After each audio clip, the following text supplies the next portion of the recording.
We begin this journey from the eastern side of Fort Portal on the new Bundubujo-Lamia Road. As you ascend the hills of Musandama about to get into town, you are marveled by the natural beauty of Mother Nature. This mountain that shadows the town also provided with a moderate temperature and cool environment. I start from this side to get a feel of how it would be like to get into town from the Congolese side of the border through Bundubujo and into Roko.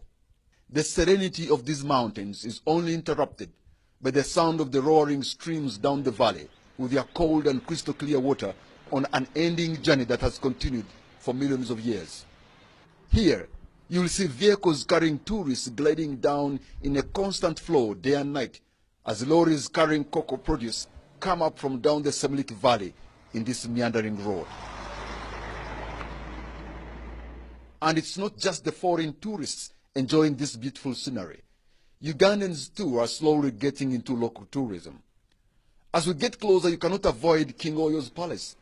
Built on the highest hill in the center of Fort Portal, the location alone gives it that majestic and grandeur touch that accompanies royalty. We are beckoned by this sight, and my colleagues say we must conquer the hill by walking up there. It turns out to be a better way of starting the trip, beginning by learning the norms and culture of the Batoro. The man in charge of palace affairs is also giving a tour guide of the palace, accompanied with a lecture of the ancient kingdom of Kitara that stretched from Karuma to eastern DRC, northern Tanzania, and parts of Rwanda. Dr. Muhumuza is a son of the soil, and he has been here several times, but that does not stop him from returning again and again. So I asked him to introduce his town. My name is Muhumuza Habat Atenyi. I come from Fort Portal, a very clean town, very friendly people. Everyone knows you. You just feel loved even when no one says a word. That's my town.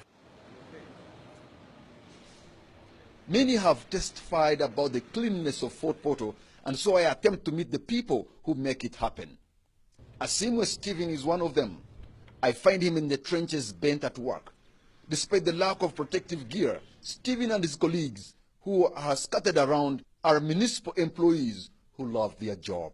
This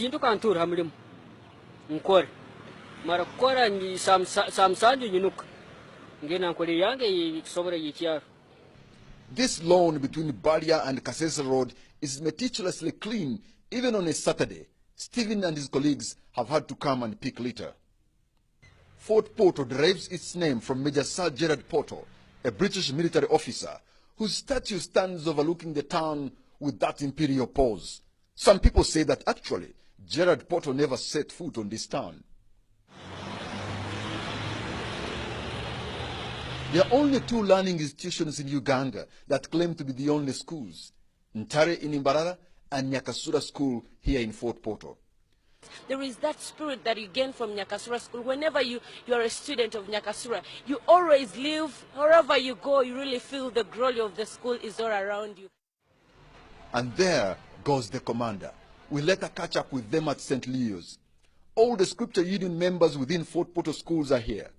It's going to be a Saturday of praise and worship. For non-members at this school, there is an excitement. The girls are here.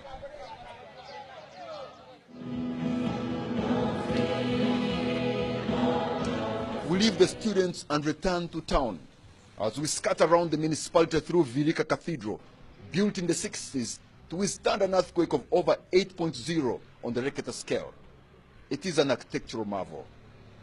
We now head to Kyaninga, about 8 kilometers north of Fort Portal. There is an ideal place for honeymoon. A local resident tells me that if you are planning to divorce, don't visit with your spouse, because you will fall in love again. Some tourists have come here, and before long, this becomes home. It has happened to the proprietor of Kyaninga Lodge, and Matthew the manager, and many more before them. It seems to happen. It seems to be a good place for people to get stuck. That's what happened with Steve, the owner. He came here with a backpack to see the gorillas and got stuck. And then Matthew got stuck. And then Matthew got stuck as well, yes. If you had been here maybe a few months ago, this was probably just a bush. But now Fort Portal and the adjoining areas are changing for better, with such developments coming in. And now Ugandans from other towns are always coming here on weekends to unwind because of the beauty and the serenity of this area. Before I leave Fort Portal, I head to the ultimate place, the legendary Mountains of the Moon. It kind of gives you a warm embrace from both the people and the place. Built as part of the former chain of Uganda hotels, William Byaruhanga has transformed it to this breathtaking level. The leaders want to turn this town into a city with their slogan, Nikisoboka. It's possible. So Nikisoboka is all about inculcating that culture of hope, culture of hard work, culture of thinking big and working together as a people. As a blanket of cold mist covers Fort Portal on a Sunday morning, I reluctantly head for Kampala. The tour of my hometown is over.